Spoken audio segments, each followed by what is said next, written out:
అమ్మానాన్న అనాథ ఆశ్రమం నుంచి మరో వృద్ధురాలు సొంతవారి చెంతకు చేరింది.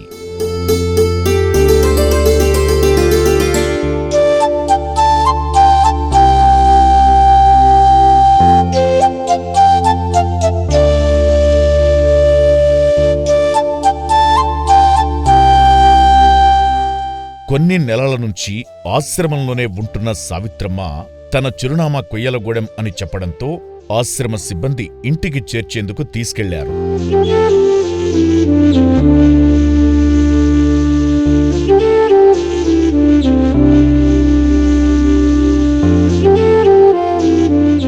అక్కడికి వెళ్లిన తరువాత సావిత్రమ్మను కుటుంబానికి అప్పగించే క్రమంలో సిబ్బంది స్థానికులతో, ఊరి సర్పంచుతో ఫోన్లో మాట్లాడి వివరాలు తెలుసుకున్నారు.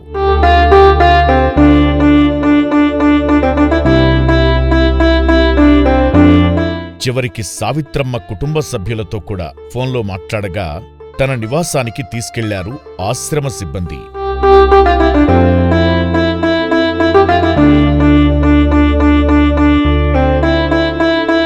వృద్ధాప్యంలో కళ్ళు సరిగా కనపడక, సరిగా నడవలేక అనేక ఇబ్బందులు పడుతున్న సావిత్రమ్మ సొంత గ్రామంలో కుటుంబ సభ్యులతో కలిసి సంతోషంగా ఉండాలని కోరుకుందాం.